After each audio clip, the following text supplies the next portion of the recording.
श्री गणेशाय नमः। आप सभी का हमारे चैनल आध्यात्मिक सागर में हार्दिक स्वागत है। आप सभी का दिन शुभ और मंगलमय हो और भगवान गणपति जी आपकी सभी मनोकामनाओं को पूरा करे। आज आप सुनेंगे पौष मास महात्म्य का अध्याय 23। सिंदूर ने देखा कि एक बागंबरधारी योगी तपस्या कर रहा है। उसके समस्त शरीर पर भस्म रमी हुई है और मस्तक पर अर्ध चंद्र सुशोभित है। इस प्रकार का वेश देखकर उसने विचार किया कि विष्णु ने अवश्य ही मेरे साथ छल किया है, अन्यथा कहाँ यह वनवासी तपस्वी और कहाँ मैं अत्यंत शूरवीर विशालकाय योद्धा।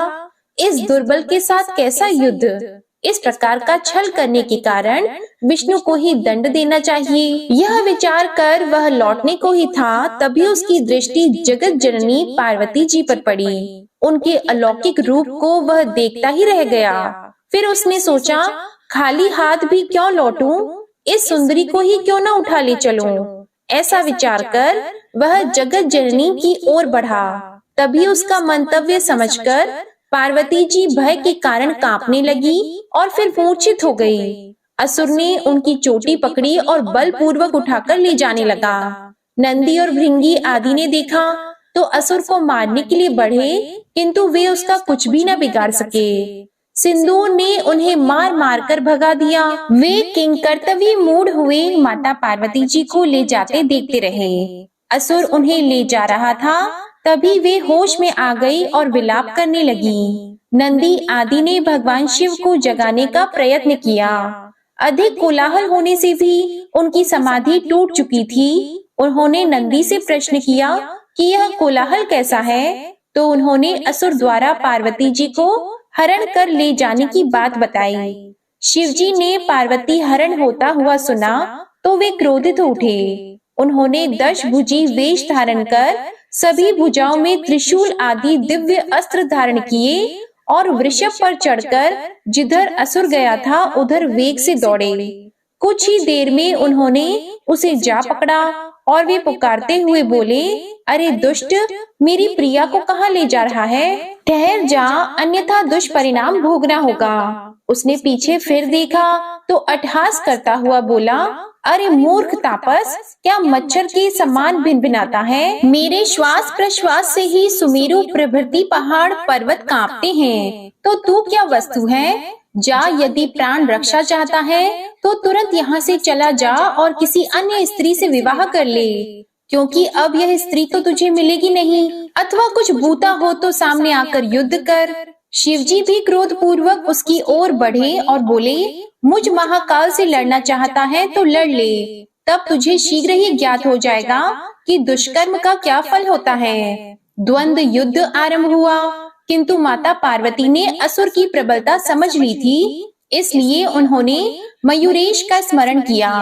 इस कारण एक अत्यंत तेजस्वी ब्राह्मण के रूप में वे प्रकट हो गए और अपने परशु के स्पर्श से महाअसुर को पीछे हटाते हुए बोले, असुरराज, माता पार्वती जी को मेरे पास छोड़कर शिवजी से युद्ध करो, फिर जो जीतेगा वही माता पार्वती को पालेगा। तो असुर ने उनकी बात मान ली और जगत जननी को उनके पास छोड़कर शिवजी से युद्ध करने लगा। वह जब जब शिवजी को अपने भुज पाश में लेने का प्रयत्न करता, तब तब मयूरेश अदृश्य रूप से अपने परशु का उसके वक्ष स्थल पर परशु प्रहार कर देते।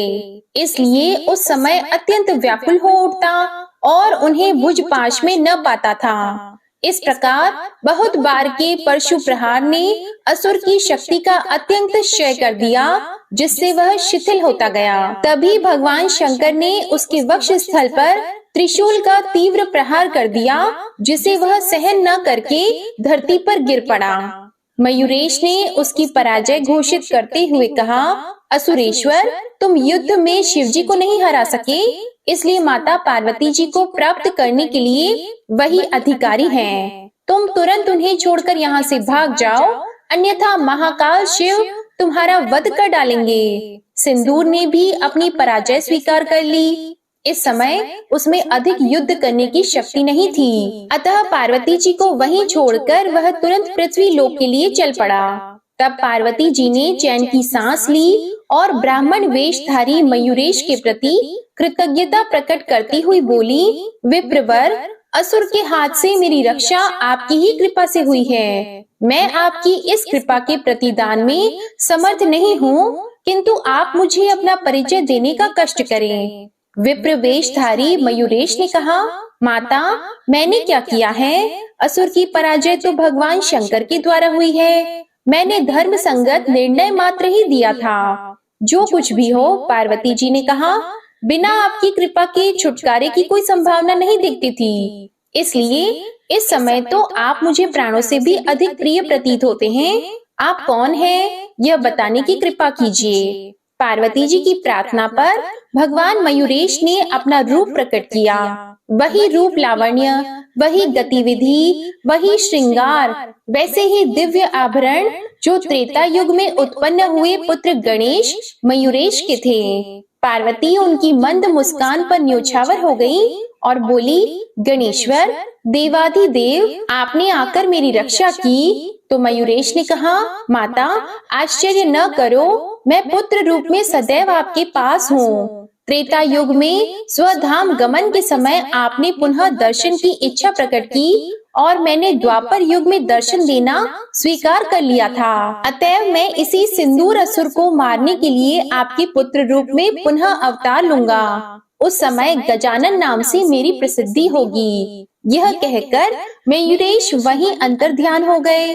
माता पार्वती उनका वियोग दुख न सहने के कारण मूर्छित होने लगी, तो शिवजी ने उन्हें संभालते हुए कहा, प्रिय, सावधान हो। मयूरेश सदैव तुम्हारे साथ हैं। अपने हृदय में उनका दर्शन करो।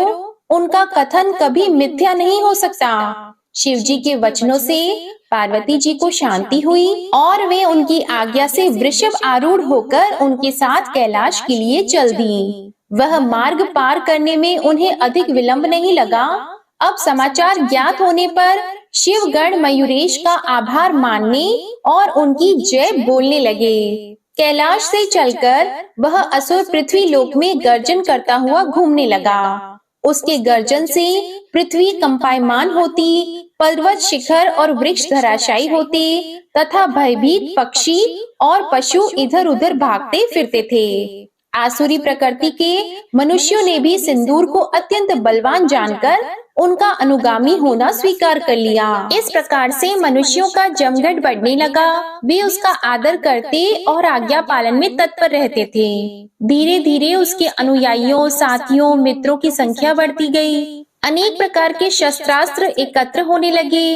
हाथी, घोड़े, रथ और पैदल सेनाएं एकत्र होने लगी। इस प्रकार उसकी शक्ति दिनों दिन बढ़ती जा रही थी। अब उसने दिग्विजय का निश्चय किया।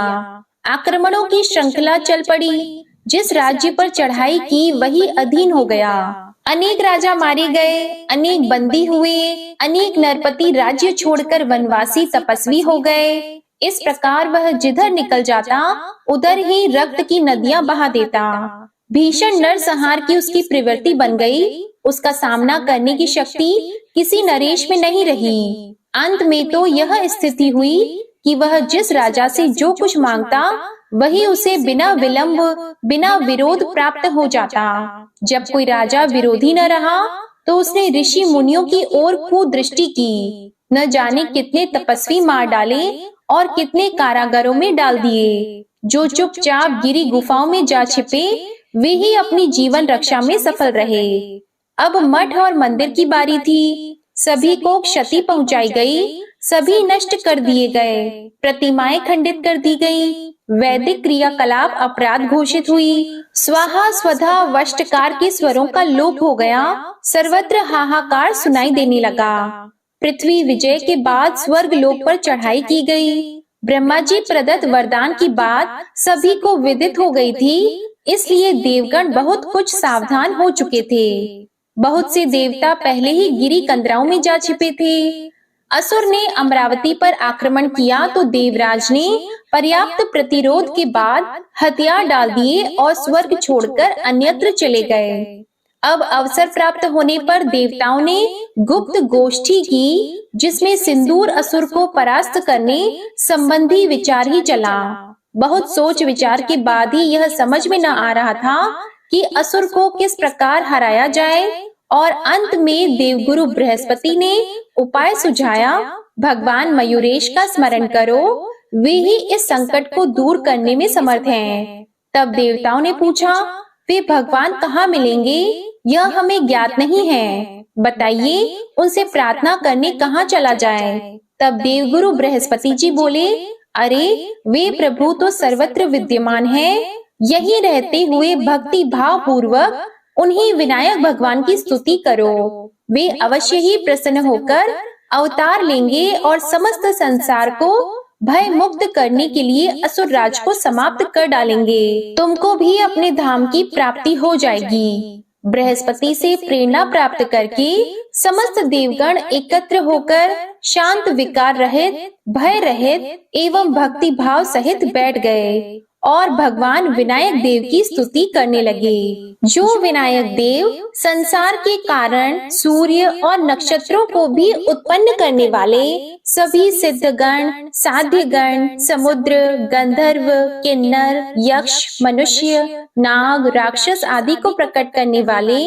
तथा जिनसे इस चराचर रूप संपूर्ण विश्व का प्रादुर्भाव हुआ है, उन्हें हम नमस्कार करते हैं। हे प्रभु, आप जैसे अधीश्वर के सदैव जागृत रहते हुए भी एक तुच्छ असुर ने समस्त विश्व को संकट में डाल रखा है, इस स्थिति से हमें केवल आपका ही भरोसा है, क्योंकि हे नाथ, अब हम किसकी शरण में जाएं? हमारी रक्षा अन्य कौन कर सकता है? प्रभु, अब आप स्वयं ही भगवान शंकर के गृह में अवतरित होकर असुर को समाप्त कीजिए। इस प्रकार स्तुति करने के बाद समस्त देवगण, ऋषि मुनि आदि घोर तपश्चर्या में लगे। कुछ ने पूर्ण निराहार रहते हुए, कुछ ने संयमित भोजन करते हुए तथा कुछ ने निरंतर जल में खड़े रहकर भगवान विनायक का ध्यान और नाम जप किया।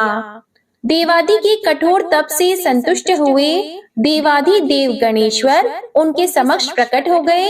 वे कोटि आदित्यों के समान तेजोमय और दिव्य वस्त्र अलंकार धारण किए हुए थे। देवता आदि ने उनके दर्शन कर हाथ जोड़े और चरणों में साष्टांग दंडवत की तथा खड़े होकर उनकी स्तुति करने लगे। प्रभु, हम आज धन्य हो गए, आपके अलभ्य दर्शन का सौभाग्य हमें प्राप्त हुआ है। नाथ, सिंदूर नामक भयंकर राक्षस बड़े उपद्रव कर रहा है, अतः उसके वध का उपाय कीजिए। भक्त की अभिलाषाओं की पूर्ति में कल्पतरु के समान भगवान गणेश जी ने गंभीर वाणी में कहा, हे देवगण, मैं सिंदूर नामक उस असुर को अवश्य मार दूंगा, तुम चिंता न करो। तुम्हारे द्वारा किया गया यह स्तोत्र दुख प्रशमन के नाम से विख्यात होगा। इस स्तोत्र का महात्म्य सुनो। इसका दिन में एक बार, 2 बार या 3 बार पाठ करने वाले के तीनों प्रकार के ताप नष्ट होंगे। मैं भगवान शंकर के गृह में गजानन नाम से अवतरित होऊंगा। भगवान गणेश्वर देवताओं को इस प्रकार का वर देकर अंतर ध्यान हो गए। देवता एवं ऋषि मुनि आदि ने अत्यंत प्रसन्नता का अनुभव करते हुए उनका जय घोष किया और फिर सभी अपने अपने स्थानों को प्रस्थान कर गए। वे मार्ग में भगवान के अद्वितीय स्वरूप का चिंतन करते हुए अत्यंत हर्षित हो रहे थे। इसके बाद भगवान गजानन के प्रकट होने का जो भी वर्णन है, उस वृतांत को आप अगले अध्याय में सुनेंगे। अब आपको सुनाते हैं एक बहुत ही सुंदर कहानी। एक दिन एक किसान का बैल कुएं में गिर गया। वह बैल घंटों जोर जोर से रोता रहा और किसान उसकी चीख सुनता रहा। फिर किसान विचार करने लगा कि उसे अब क्या करना चाहिए और क्या नहीं करना चाहिए। फिर उसने निर्णय लिया, क्योंकि बैल काफी बूढ़ा हो चुका था, इसलिए किसान ने सोचा कि इसे बचाने से कोई लाभ होने वाला नहीं था, इसलिए उसे कुएं में ही दफना देना चाहिए। किसान ने अपने सभी पड़ोसियों को मदद के लिए बुलाया, तो सभी ने एक एक फावड़ा पकड़ा और कुएं में मिट्टी डालनी शुरू कर दी। जैसे ही बैल की समझ में आया कि यह क्या हो रहा है, वह और जोर जोर से चीख चीख कर रोने लगा और फिर अचानक वह आश्चर्यजनक रूप से शांत हो गया। सभी लोग चुपचाप कुएं में मिट्टी डालते रहे। तभी किसान ने कुएं में झांका तो वह आश्चर्य से सन्न रह गया। अपनी पीठ पर पड़ने वाले हर फावड़े की मिट्टी के साथ वह बैल एक आश्चर्यजनक हरकत कर रहा था। वह बैल हिल हिल कर उस मिट्टी को नीचे गिरा देता था और फिर एक कदम बढ़ाकर उस पर चढ़ जाता था। जैसे जैसे किसान और उसके पड़ोसी उस पर फावड़े मिट्टी गिराते, वैसे वैसे वह हिल हिल कर उस मिट्टी को गिरा देता और एक सीढ़ी ऊपर चढ़ता और जल्दी ही सबको आश्चर्यचकित करते हुए वह बैल कुएं के किनारे पर पहुंच गया और फिर कूद कर बाहर भाग गया। प्रिय भक्तजनों, इसी तरह आप भी ध्यान रखें कि आपके जीवन में आपको आगे बढ़ने से रोकने के लिए कोई बेकार में ही आपकी आलोचना करेंगे, कोई आपकी सफलता से ईर्ष्या के कारण आपको बेकार में ही भला बुरा कहेंगे और कोई आपसे आगे निकलने के लिए ऐसे रास्ते अपनाता हुआ दिखेगा जो आपके आदर्शों के विरुद्ध होंगे। ऐसे में आपको हतोत्साहित होकर कुएं में ही नहीं पड़े रहना है, बल्कि साहस के साथ हर तरह की गंदगी को गिरा देना है और उससे सीख लेकर उसे सीढ़ी बनाकर बिना अपने आदर्शों का त्याग किए अपने कदमों को आगे बढ़ाते जाना है, सकारात्मक रहना है और सकारात्मक जीना है। इस संसार में सबसे बड़ी संपत्ति बुद्धि, सबसे अच्छा हथियार धैर्य और सबसे अच्छी सुरक्षा विश्वास, सबसे बढ़िया दवा हंसी और आश्चर्य की बात है कि यह सब कुछ निःशुल्क है। आप सोच बदलिए, जिंदगी बदल जाएगी। हरे कृष्णा। उम्मीद करती हूँ ये छोटी सी कहानी आपको पसंद आई होगी। प्रिय भक्तजनों, आइए अब आपको सुनाते हैं श्रीमद् भगवत गीता का महात्म्य 17। श्री महादेव जी देवी पार्वती जी से कहते हैं, हे पार्वती, 16वें अध्याय का महात्म्य बताया गया। अब 17वें अध्याय की अनंत महिमा श्रवण करो। राजा खड़गबाहु के पुत्र का दुशासन नाम का एक नौकर था। वह बहुत खोटी बुद्धि का मनुष्य था। एक बार वह मांडलिक राजकुमारों के साथ बहुत धनबाजी लगाकर हाथी पर चढ़ा और कुछ ही कदम आगे जाने पर लोगों के मना करने पर भी वह मूढ़ हाथी के प्रति जोर जोर से कठोर शब्द करने लगा। उसकी आवाज को सुनकर हाथी क्रोध से अंधा हो गया और दुशासन पैर फिसल जाने के कारण पृथ्वी पर गिर पड़ा। दुशासन को गिरकर कुछ कुछ उच्छ्वास लेते देख काल के समान निरंकुश हाथी ने क्रोध से भरकर उसे ऊपर फेंक दिया। ऊपर से गिरते ही उसके प्राण निकल गए। इस प्रकार कालवश मृत्यु को प्राप्त होने के बाद उसे हाथी की योनि मिली और सिंगल द्वीप के महाराज के यहाँ उसने अपना बहुत समय व्यतीत किया। सिंगल द्वीप के राजा की महाराज खड़गबाहु से बड़ी मैत्री थी, अतः उन्होंने जल के मार्ग से उस हाथी को मित्र की प्रसन्नता के लिए भेज दिया। एक दिन राजा ने श्लोक की समस्या पूर्ति से संतुष्ट होकर किसी कवि को पुरस्कार रूप में वह हाथी दे दिया और उन्होंने 100 स्वर्ण मुद्राएं लेकर मालव नरेश के हाथ बेच दिया। कुछ समय व्यतीत होने पर वह हाथी यत्न पूर्वक पालित होने पर भी असाध्य ज्वर से ग्रस्त होकर मरणासन हो गया। हाथी वालों ने जब उसे ऐसी शोचनीय अवस्था में देखा तो राजा के पास जाकर हाथी के हित के लिए शीघ्र ही सारा हाल कह सुनाया। महाराज, आपका हाथी अस्वस्थ जान पड़ता है। उसका खाना पीना और सोना सब छूट गया है। हमारी समझ में नहीं आता कि इसका क्या कारण है। हाथी वालों का बताया हुआ समाचार सुनकर राजा ने हाथी के रोग को पहचान वाले चिकित्सा कुशल मंत्रियों के साथ उस स्थान पर पदार्पण किया जहां हाथी ज्वरग्रस्त होकर पड़ा था। राजा को देखते ही उसने ज्वर जनित वेदना को भूलकर संसार को आश्चर्य में डालने वाली वाणी में कहा, संपूर्ण शास्त्रों की ज्ञाता, राजनीति के समुद्र, शत्रु समुदाय को परास्त करने वाले तथा भगवान विष्णु के चरणों में अनुराग रखने वाले महाराज, इन औषधियों से क्या लेना है? वैद्यों से भी कुछ लाभ होने वाला नहीं है। दान और जप से भी क्या सिद्ध होगा? आप कृपा करके गीता के 17वें अध्याय का पाठ करने वाले किसी ब्राह्मण को बुलवाइए। हाथी के कथन अनुसार राजा ने सब कुछ वैसा ही किया। इसके बाद गीता पाठ करने वाले ब्राह्मण ने जब उत्तम जल को अभिमंत्रित करके उसके ऊपर डाला, तब दुशासन गज योनि का परित्याग करके मुक्त हो गया। राजा ने दुशासन को दिव्य विमान पर आरूढ़ तथा इंद्र के समान तेजस्वी देखकर पूछा, पूर्व जन्म में तुम्हारी क्या जाति थी, क्या स्वरूप था, कैसा आचरण थे और किस कर्म से तुम यहाँ हाथी होकर आए थे?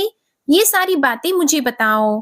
राजा के इस प्रकार पूछने पर संकट से छूटे हुए दुशासन ने विमान पर बैठे ही बैठे स्थिरता के साथ अपना पूर्व जन्म का उपयुक्त समाचार यथावत कह सुनाया। इसके बाद नरश्रेष्ठ मालव नरेश ने भी गीता के 17वें अध्याय का पाठ करने लगे। इससे थोड़े ही समय में उनकी भी मुक्ति हो गई। जय श्री कृष्णा। श्रीमद् भगवद गीता का महात्म्य 17 संपूर्ण हुआ। प्रिय श्रोताओं, आइए अब गजेंद्र मोक्ष स्तोत्र का पाठ करते हैं। इस माह में गजेंद्र मोक्ष स्तोत्र पढ़ने मात्र से जहाँ सभी प्रकार के ऋण कर्ज से मुक्ति मिलती है, वहीं 10 दिशाओं से शुभ फल दिलाने में भी सक्षम है। इस स्तोत्र का जाप करने से जीवन में किसी भी प्रकार की परेशानी से मुक्ति मिल जाती है। इस स्तोत्र में हाथी और मगरमच्छ के साथ हुए युद्ध का वर्णन किया गया है और गजेंद्र जब युद्ध से हार जाता है तो भगवान श्री हरि विष्णु का ध्यान करके उनकी स्तुति करता है और उस स्तुति से प्रसन्न होकर भगवान श्री हरि विष्णु आते हैं और उसे मोक्ष प्रदान करते हैं।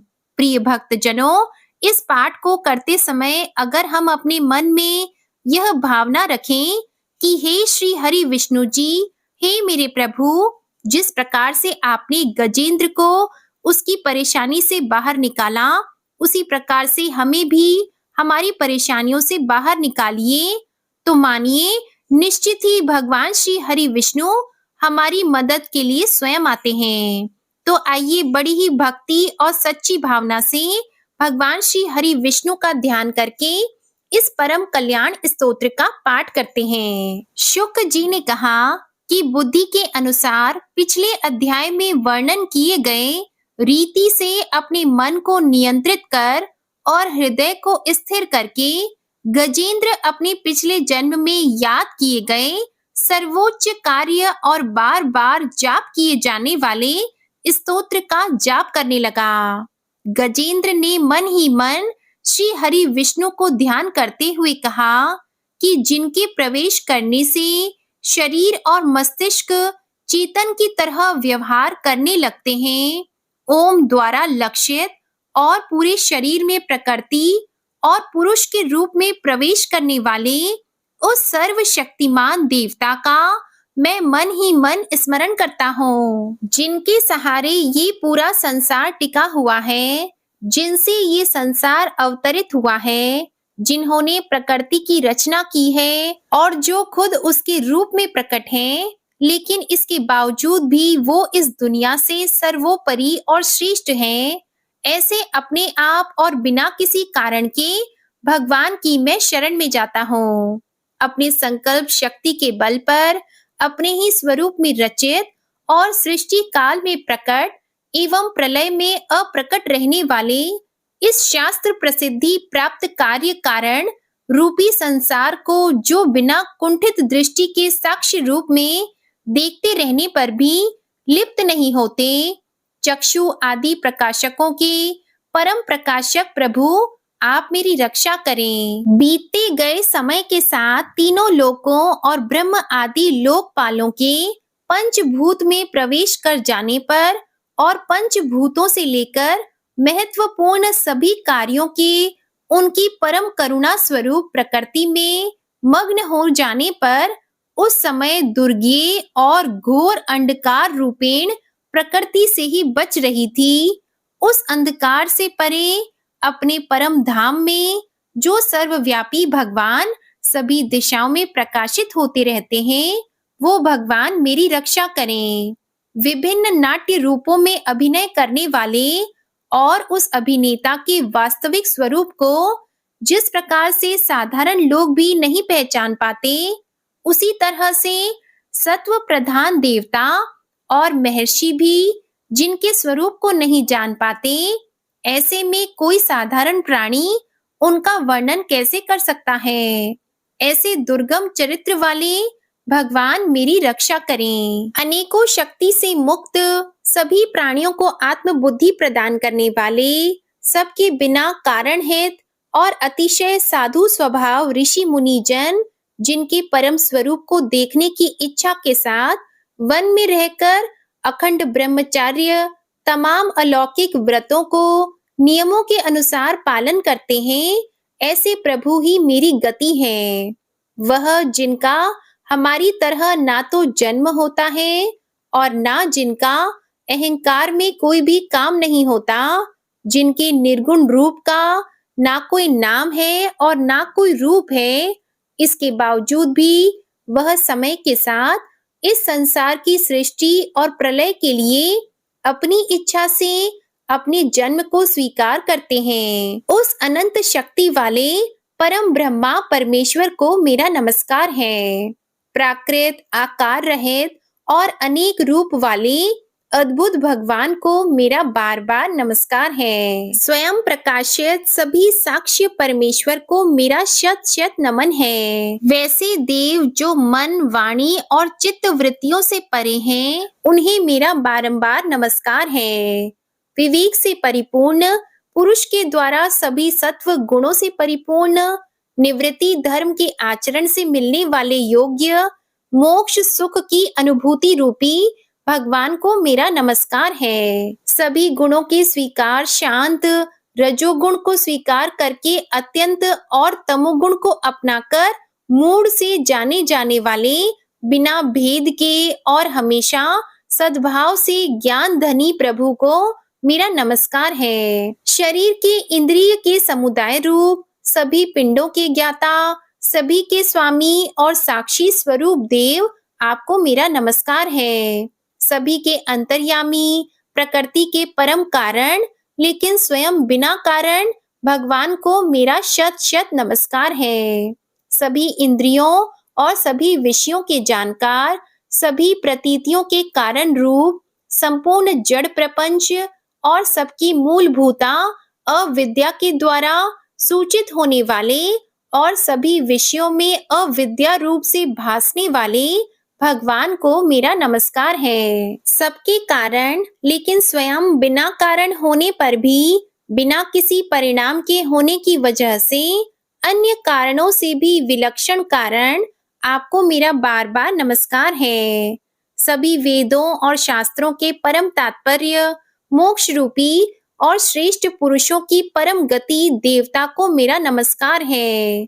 वह जो त्रिगुण रूपों में छिपी हुई ज्ञान रूपी अग्नि है, वैसे गुणों में हलचल होने पर जिनके मन मस्तिष्क में संसार को रचने की वृत्ति उत्पन्न हो उठती हो और जो आत्मा तत्व की भावना के द्वारा विधि निषेध रूप शास्त्र से भी ऊपर उठे हो, जो महाज्ञानी महात्माओं में स्वयं प्रकाशित हो रहे हो, ऐसे भगवान को मेरा नमस्कार है। मेरे जैसे शरणागत पशु के समान जीवों की अविद्या रूप फांसी को पूर्ण रूप से काट देने वाले परम दयालु और दया दिखने में कभी भी आलस नहीं करने वाले भगवान को मेरा नमस्कार है।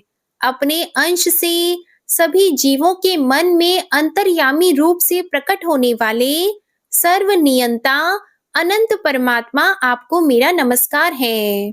जो शरीर, पुत्र, मित्र, घर और संपत्ति सहित कुटुंबियों में अशक्त लोगों के द्वारा कठिनाई से मिलते हों और मुक्त पुरुषों के द्वारा अपने हृदय में निरंतर चिंतित ज्ञान स्वरूप सर्वसमर्थ परमेश्वर को मेरा नमस्कार है। वह जिन्हें धर्म, अभिलषित भोग, धन और मोक्ष की कामना से मनन करके लोग अपनी मनचाही इच्छा पूर्ण कर लेते हैं, अपितु जिन्हें विभिन्न प्रकार के अयाचित भोग और अविनाशी पार्षद शरीर भी देते हैं, वैसे अत्यंत दयालु प्रभु मुझे इस प्रकार के विपदा से हमेशा के लिए बाहर निकाले। वह जिनके एक से अधिक भक्त हैं, जो मुख्य रूप से एकमात्र उसी भगवान की शरण में हैं, जो धर्म अर्थ आदि किसी भी पदार्थ की अभिलाषा नहीं रखते हैं, जो केवल उन्हीं के परम मंगलमय एवं अत्यंत विलक्षण चरित्र का गुणगान करते हुए उनके आनंदमय समुद्र में गोती लगाते रहते हैं, उन अविनाशी, सर्वव्यापी, सर्वमान्य ब्रह्म आदि के भी नियामक, अभक्तों के लिए भी हमेशा प्रकट होने वाले, भक्ति योग द्वारा प्राप्त, अत्यंत निकट होने पर भी माया के कारण अत्यंत दूर महसूस होने वाले, इंद्रियों के द्वारा अगम्य और अत्यंत दुर्विज्ञेय, अंतर्रहित लेकिन सभी के आदि कारक और सभी तरफ से परिपूर्ण उस भगवान की मैं स्तुति करता हूँ। वो जो ब्रह्मा सहित सभी देवता, चारों वेद, समस्त चर और अचर जीव के नाम और आकृति भेद से, जिनके अत्यंत क्षुद्र अंशों से रचित हैं, जिस तरह से जलती हुई अग्नि की लपटें और सूरज की किरणें हर बार निकलती हैं और फिर से अपने कारण में लीन हो जाती है, उसी प्रकार बुद्धि, मस्तिष्क, इंद्रियां और नाना योनियों के शरीर, जिन सभी गुणों से प्राप्त शरीर, जो स्वयं प्रकाश परमात्मा से अवतरित होकर फिर से उन्हीं में लीन हो जाता है। वह भगवान जो ना तो देवता है, ना असुर, ना मनुष्य और ना ही मनुष्य से नीचे किसी अन्य योनि के प्राणी, ना ही वो स्त्री है, ना पुरुष और ना ही नपुंसक और ना ही वो कोई ऐसे जीव हैं जिनका इन तीनों ही श्रेणी में समावेश है। वो ना तो गुण है, ना कर्म है, वो ना ही कार्य है और ना ही कारण। इन सभी योनियों का निषेध होने पर जो बचता है वही उनका असली रूप है। ऐसे प्रभु मेरा उत्थान करने के लिए प्रकट हो। अब मैं इस मगरमच्छ के चंगुल से आजाद होने के बाद जीवित नहीं रहना चाहता। इसकी वजह यह है कि मैं सभी तरफ से अज्ञानता से ढके इस हाथी के शरीर का क्या करूं? मैं आत्मा के प्रकाश से ढक देने वाले अज्ञानता से युक्त इस हाथी के शरीर से मुक्त होना चाहता हूँ, जिसका काल क्रम से अपने नाश नहीं होता, बल्कि ईश्वर की दया और ज्ञान से उदय हो पाता है। इस प्रकार से मोक्ष के लिए लालायित संसार के रचयिता स्वयं संसार के रूप में प्रकट, लेकिन संसार से परे, संसार में एक खिलौने की तरह खेलने वाले, संसार में आत्म रूप से व्याप्त, अजन्मा, सर्वव्यापी एवं प्राप्य वस्तुओं में सर्वश्रेष्ठ श्री हरि का केवल स्मरण करता हूँ और उनकी शरण में जाता हूँ। वह जिन्होंने भगवत शक्ति रूपी योग के द्वारा कर्मों को जला डाला है, जिन्हें समस्त योगी ऋषि अपने योग के द्वारा अपनी शुद्ध हृदय में प्रकट देखते हैं, उन योगेश्वर भगवान को मेरा नमस्कार है।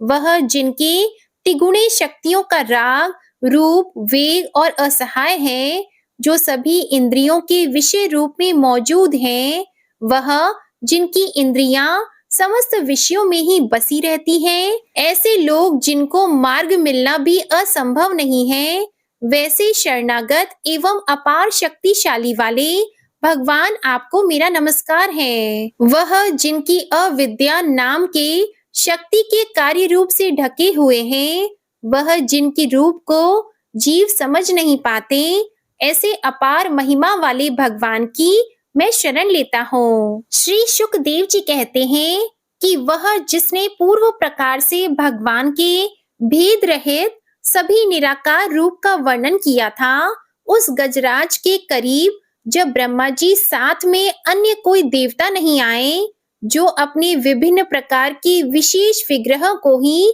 अपना रूप मानते हैं, ऐसे में साक्षात विष्णु जी, जो सभी के आत्मा होने के कारण सभी देवताओं के रूप हैं, तब वहां प्रकट हुए। गजराज को इस प्रकार से दुखी देखकर और उसके पढ़े गए स्तुति को सुनकर चक्रधारी प्रभु इच्छा अनुसार वेग वाले गरुड़ की पीठ पर सवार होकर सभी देवों के साथ उस स्थान पर पहुंचे जहां वह गज था। सरोवर के अंदर महाबलशाली मगरमच्छ द्वारा जकड़े और दुखी उस हाथी ने आसमान में गरुड़ की पीठ पर बैठे और हाथों में चक्र लिए भगवान विष्णु को आते हुए जब देखा तो वह अपनी सूंड में पहले से ही उनकी पूजा के लिए रखे कमल के फूल को श्री हरि पर बरसाते हुए कहने लगा, सर्व पूज्य भगवान श्री हरि आपको मेरा प्रणाम, सर्व पूज्य भगवान श्री हरि आपको मेरा नमस्कार। लाचार हाथी को देखकर श्री हरि विष्णु गरुड़ से नीचे उतरकर सरोवर में उतर आए और बेहद दुखी होकर ग्राह सहित उस गज को तुरंत ही सरोवर से बाहर निकाल आए और देखते ही देखते अपने चक्र से मगरमच्छ के गर्दन को काट दिए और हाथी को उस पीड़ा से बाहर निकाल लिया। प्रिय भक्तजनों, इस प्रकार गजेंद्र मोक्ष स्तोत्र संपूर्ण हुआ। प्रेम से बोलिए भगवान श्री हरि विष्णु जी की जय। जय माता लक्ष्मी जी, जय हो नारायण भगवान की। अब आप सुनिए श्री गणेश चालीसा पाठ। जय गणपति सद्गुण सदन, कविवर बदन कृपाल, विघ्न हरण मंगल करण, जय जय जय गिरिजालाल। जय जय जय गणपति गणराजू, मंगल भरण करण शुभ काजू। जय जगबदन सदन सुखदाता, विश्व विनायक बुद्धि विधाता। वक्रतुंड शुचि शुंड सुहावना, तिलक त्रिपुंड भाल मन भावन। राजत मणि मुक्तन उर्माला, स्वर्ण मुकुट शिर नयन विशाला। पुस्तक पाणि कुठार त्रिशूलम, मोदक भोग सुगंधित फूलम। सुंदर पीतांबर तन साजित, चरण पादुका मुनि मन राजित। धनि शिव सुवन षडानन भ्राता, गौरी लालन विश्व विख्याता। रेति सेति तव चवर सुधारी, मूषक वाहन सोहत द्वारी। कहो जन्म शुभ कथा तुम्हारी, अति शुचि पावन मंगलकारी। एक समय गिरिराज कुमारी, पुत्र हेतु तप कीन्हा भारी। भयो यज्ञ जब पूर्ण अनूपा, तब पहुँचियो तुम धरि द्विज रूपा। अतिथि जान के गौरी सुखारी, बहुविधि सेवा करी तुम्हारी। अति प्रसन्न हवे तुम वर दीन्हा, मातु पुत्र हित जो तप कीन्हा। मिलहि पुत्र तुहि बुद्धि विशाला, बिना गर्भ धारण यही काला। गणनायक गुण ज्ञान निधाना, पूजित प्रथम रूप भगवाना। अस कही अंतर ध्यान रूप होवे, पालना पर बालक स्वरूप होवे। बनि शिशु रूदन जब ही तुम ठाना, लखी मुख सुख नहीं गौरी समाना। सकल मगन सुख मंगल गावही, नावति सुरन सुमन वर्षावही। शंभु उमा बहुदान लुटावही, सुर मुनि जत सुत देखन आवही। लखी अति आनंद मंगल साजा, देखन भी आए शनि राजा। निज अवगुण गुण शनि मन माही, बालक देखन चाहत नाही। गिरिजा कछु मन भेद बढ़ायो, उत्सव मोरन शनि तुहि भायो। कहत लगे शनि मन सकुचाई, का करि हो शिशु मोहि दिखाई। नहीं विश्वास उमा उर भयहु, शनि सो बालक देखन कहयौ। पद तहि शनि दृग कोण प्रकाशा, बालक सिर उड़ गयो आकाशा। गिरिजा गिरि विकल हवे धरणी, सो दुख दशा गयो नहीं वरणी। हाहाकार मच्यो कैलाशा, शनि कीन्हो लखी सुत को नाशा।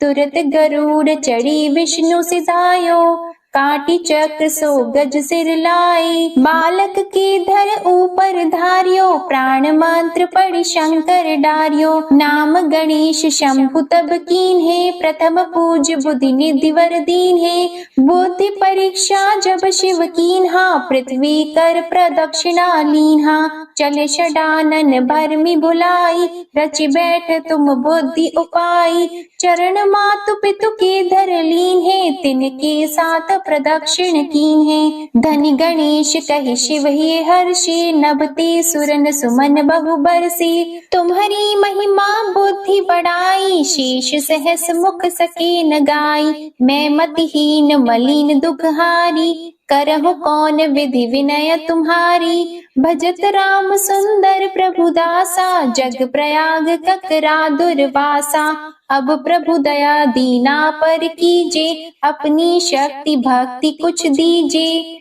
श्री गणेश यह चालीसा, पाठ करे कर ध्यान, नित नव मंगल ग्रह बसी, लहे जगत सम्मान, संबंध अपने सहस्त्र दश, ऋषि पंचमी दिनेश, पूर्ण चालीसा भयो, मंगल मूर्ति गणेश। श्री गणेश चालीसा समाप्त होती है। प्रेम से बोलिए भगवान श्री गणेश की जय। आपको आज की कथा पसंद आए तो वीडियो को लाइक कीजिएगा, शेयर कीजिएगा, कमेंट में श्री राधे कृष्ण भगवान की जय लिखिएगा और चैनल को भी सब्सक्राइब कीजिएगा। इसी के साथ आज आप हमारे चैनल पर मंगलवार की व्रत कथा भी जरूर सुनिएगा। जय श्री राधे कृष्णा।